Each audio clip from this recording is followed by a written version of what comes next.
The psychological reason he averaged 30% for 30 years.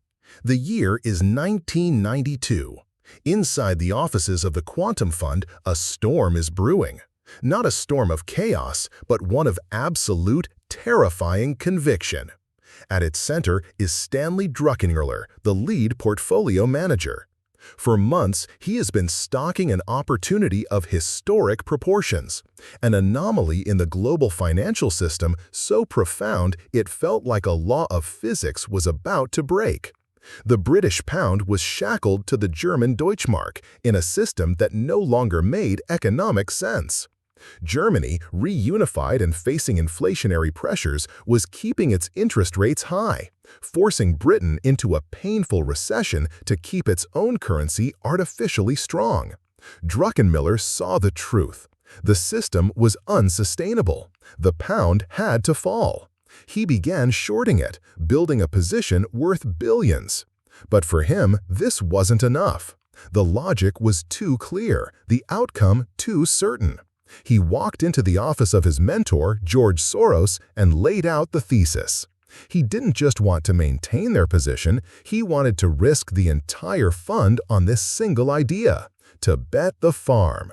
It was a moment that would have paralyzed any normal human being, where the sheer weight of the capital at risk would crush any mind not built for this exact purpose. This decision defies every rule of conventional portfolio management. It seems reckless, insane even. To understand how a mind can develop the clarity and the courage to make such a call, we can't look at financial textbooks. We have to look at the very architecture of the brain that perceived this historic opportunity. We have to dissect the mental model that turns extreme uncertainty into absolute conviction. This is the real puzzle, and its solution offers a blueprint for genius. Welcome to Mind Over Markets.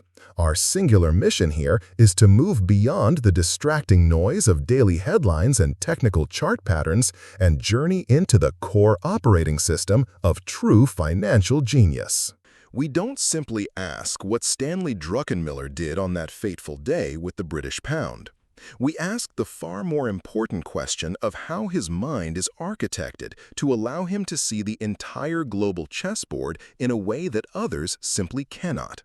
We explore the specific cognitive frameworks, the deep psychological resilience, and the emotional detachment required to make multi-billion-dollar decisions under the kind of pressure that would shatter most individuals. As always, it is absolutely crucial to state that this is a rigorous psychological exploration. It is not and will never be financial counsel or advice. We are focused exclusively on deconstructing the mental models of these elite performers, analyzing their thought processes as a scientist would analyze a complex system. Today, we will attempt to assemble a functional blueprint of Stanley Druckenmiller's mind, pillar by pillar, to understand the machinery of his success. We undertake this work because we are convinced that lasting success in the markets isn't found in a secret formula. It's forged in the architecture of the mind. The first pillar of Stanley Druckenmiller's mental model can be described as the apex predator's doctrine, which is the relentless hunt for the home run. Unlike conventional managers who focus on diversification and consistent small gains, Druckenmiller's entire philosophy revolves around identifying rare, high-conviction opportunities and betting with overwhelming size. He famously stated that you have to be a pig, that when you are right and you know it, you have to go for the jugular.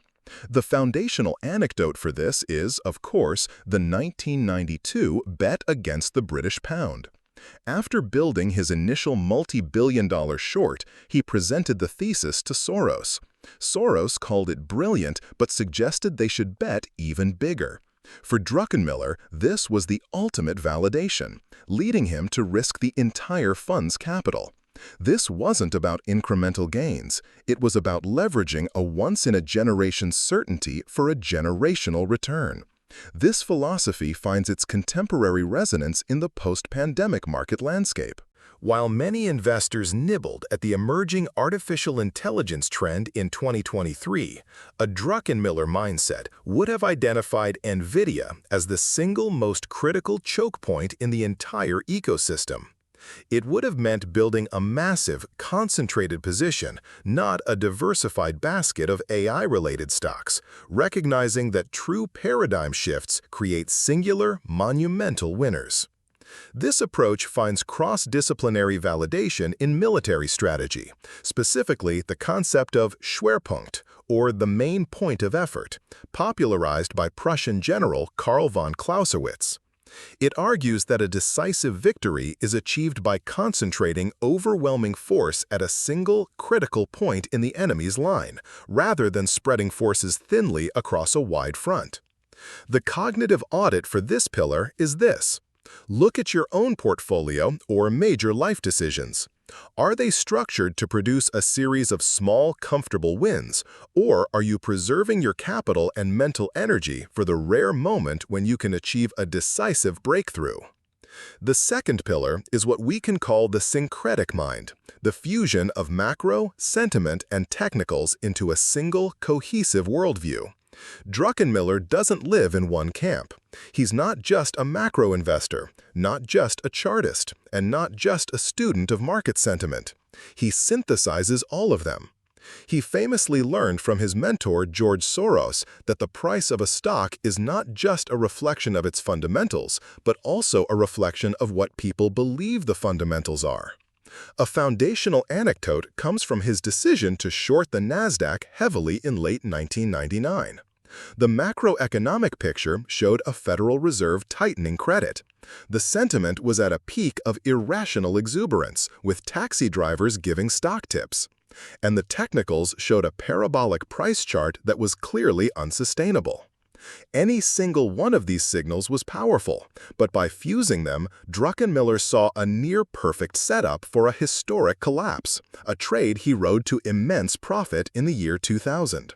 This finds contemporary resonance in the volatile world of cryptocurrencies. A purely technical trader might see a bullish chart pattern. A macro investor might worry about regulatory headwinds. A sentiment analyst might see euphoria on social media. The Druckenmiller approach is to integrate all three. He would only act when the macro environment, the hysterical sentiment, and the exhausted price action all align to signal a major turning point. The cross-disciplinary validation for this comes from the field of medical diagnostics. An expert diagnostician doesn't rely solely on blood tests or patient testimony or an MRI scan.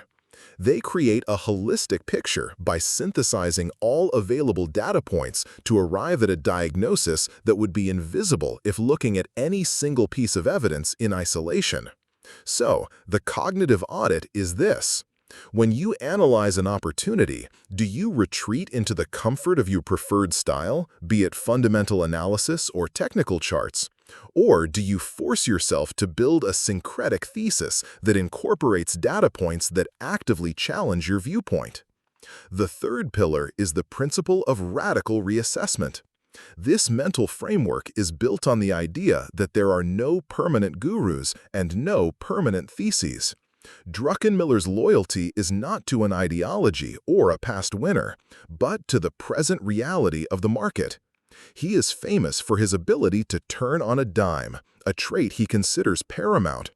He has said that the best traders he knows are the ones who can admit they are wrong and reverse their position instantly. A formative anecdote for this took place in 1987. As a young fund manager, he was long the market heading into October. On the morning of October 19th, Black Monday, he was confronted with a reality that had violently diverged from his thesis. Instead of stubbornly holding on, he liquidated his entire long portfolio by mid-morning and actually went short the market before the close, turning a catastrophic day into a profitable one. This ability to absorb new information and act on it without ego is central to his longevity. The contemporary resonance is stark in the context of the 2022 tech wreck. Many investors who made fortunes on high-growth tech stocks from 2017 to 2021 held on all the way down, loyal to the thesis that innovation always wins. A Druckenmiller mindset would have seen the shift in the Federal Reserve's policy as a complete game-changer, invalidating the old thesis and making it imperative to sell and even short those same exact stocks. The cross-disciplinary validation comes from the scientific method itself. A good scientist does not try to prove their hypothesis correct. They relentlessly try to prove it false. Their loyalty is to the truth as revealed by the data, not to their original idea. When the data invalidates the hypothesis, it is abandoned without sentiment. So, the cognitive audit is this. How attached are you to your current beliefs and positions?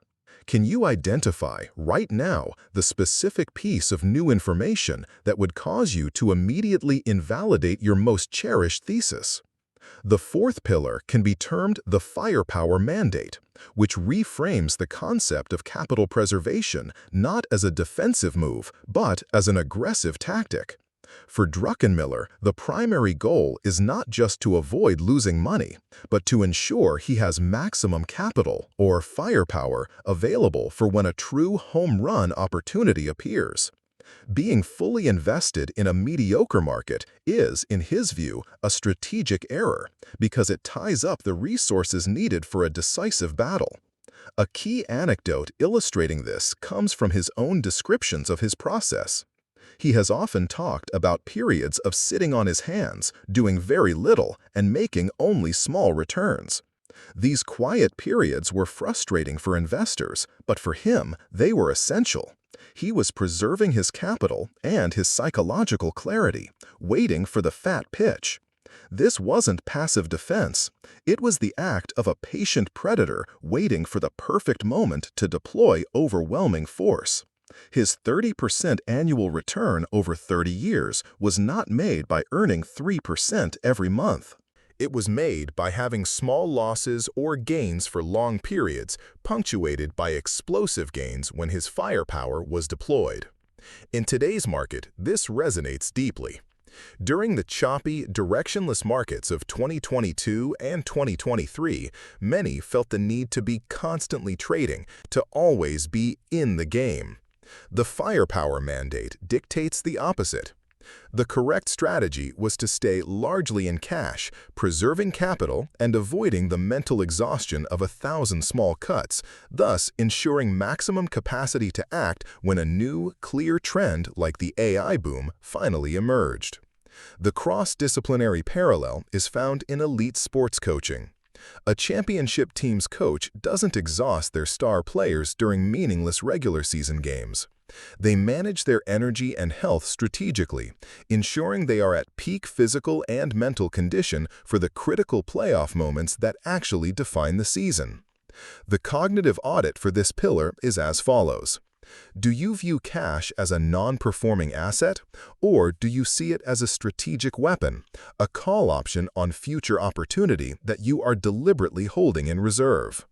The fifth pillar is the chronospective framework, the ability to trade today based on a deeply analyzed vision of tomorrow's reality. Druckenmiller does not invest based on current earnings or the latest economic print. He famously said he is trying to envision a world 18 to 24 months from now and assess how today's asset prices reflect or fail to reflect that future state. He is skating to where the puck is going to be. The foundational story for this is his massive bet on the US dollar and bonds in the early 1980s when he was at Dreyfus. At the time, inflation was rampant and sentiment was horrifically bearish. But he saw that Paul Volcker's Federal Reserve was serious about breaking inflation with crushingly high interest rates. He envisioned a future world 18 months out where inflation was collapsing and rates were coming down, making bonds the single best asset to own. He invested based on that future vision, not the present panic, and established his reputation. This has powerful contemporary resonance when we consider the green energy transition. Many investors in 2021 simply extrapolated the current trend of soaring green energy stock prices. A chronospective analysis would have looked 18 months ahead and asked critical questions. Will rising interest rates make these capital-intensive projects unprofitable? Will supply chain issues for raw materials like lithium and cobalt create bottlenecks?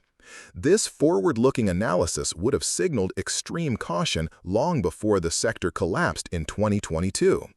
The cross-disciplinary validation can be found in the game of chess, specifically in the thinking of a grandmaster. A novice player reacts to their opponent's last move. A grandmaster is thinking 10 to 15 moves ahead, making sacrifices in the present to secure a commanding, unassailable position in the future. Their actions today are entirely dictated by a vision of the board as it will exist much later in the game. The cognitive audit is this. Is your investment process primarily reactive, based on analyzing what has already happened and what is happening now? Or is it anticipatory, based on a rigorously developed thesis about what the economic and market landscape will look like 18 months from today? The sixth pillar of his mental model is the ego subjugation protocol. This is the active, conscious process of divorcing one's personal ego from their market positions. For Druckenmiller, the market is the ultimate arbiter of truth. His opinion means nothing if the market's price action disagrees. Being right and losing money is the ultimate failure, while being wrong but quickly changing your mind to make money is the ultimate success. A painful but formative anecdote he often shares is from the year 2000. After brilliantly shorting the tech bubble and making a fortune, he got caught up in the final euphoric rally and lost a significant portion of his gains in a matter of weeks by trying to play the long side. He calls it a moment of extreme hubris, where his ego, inflated by his prior success, convinced him he could master a market he didn't understand. He describes the emotional pain of that loss as a critical lesson in subjugating his ego to the reality of the market. He learned that the moment you think you are a genius, you are about to become a fool. This resonates powerfully in the social media age, where investors publicly declare their allegiance to certain stocks, turning their positions into a part of their identity. When the stock goes against them, their ego prevents them from selling, as it would be a public admission of being wrong. The ego subjugation protocol demands the opposite, a quiet, swift exit the moment the price action invalidates the thesis, regardless of what one has said publicly. The cross-disciplinary validation comes from the principles of Stoic philosophy. The Stoics, like Marcus Aurelius, practice differentiating between what is in our control, our judgments and actions, and what is not, external events. For a trader, the market's movement is an external event. The ego attaches itself to this external event, creating suffering. By focusing only on the quality of one's own process and accepting the market's verdict dispassionately, one can act rationally. The cognitive audit is this. When you take a loss, is your first reaction to blame the market, manipulation, or bad luck?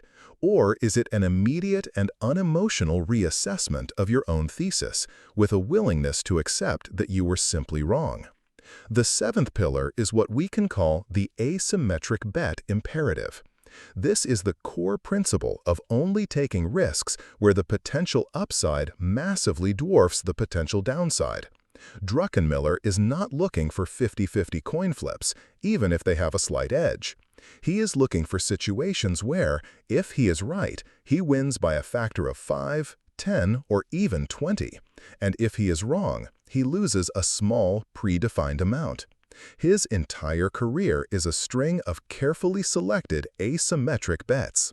The foundational anecdote here is his approach to risk management. When he enters a trade, he has an immediate idea of where he will exit if he is wrong.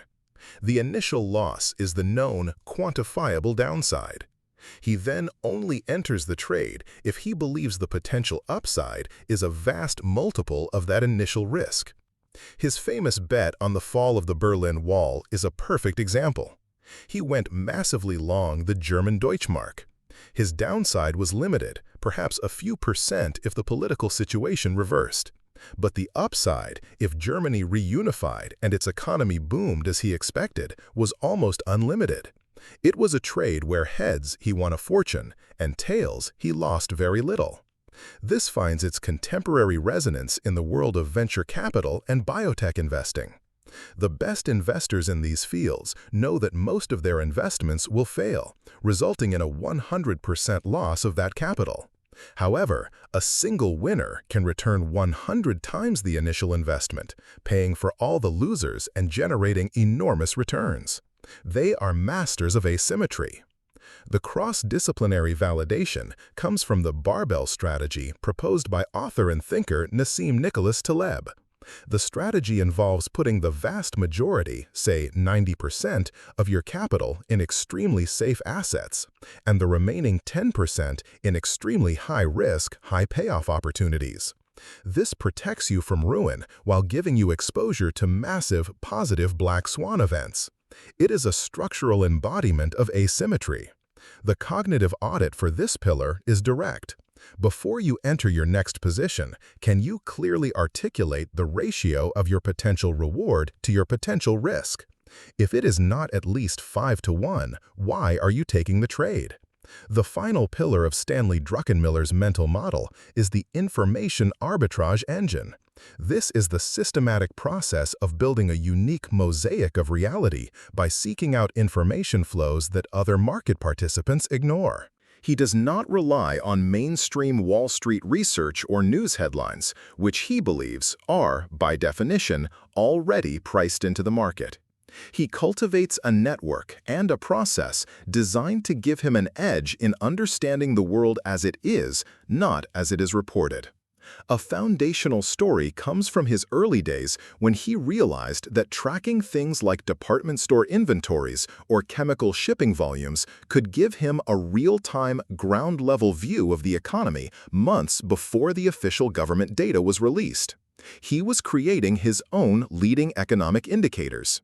He famously built a network of company executives, policymakers, and other investors, not to get stock tips, but to constantly test his own macroeconomic theses against their real-world observations. He was arbitraging the lag between reality and reported data. In the modern era, this concept is more relevant than ever. With the rise of alternative data, a modern Druckenmiller wouldn't just be reading Federal Reserve statements.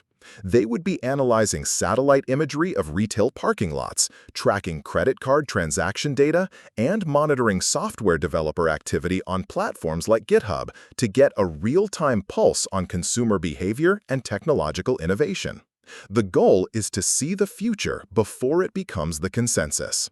The cross-disciplinary validation for this comes from the intelligence community. An intelligence analyst does not form a conclusion based on a single news report. They build a mosaic from multiple sources, some reliable, some not, including human intelligence, signals intelligence, and satellite imagery. The final, high-conviction conclusion is a synthesis of this vast, often contradictory information flow. The cognitive audit for this final pillar is this: where does your information come from? Are you consuming the same mainstream news and research reports as everyone else, or have you actively built a unique and proprietary system for gathering information that gives you a different, more accurate picture of reality? These pillars are not independent tactics. They are a fully integrated cognitive machine.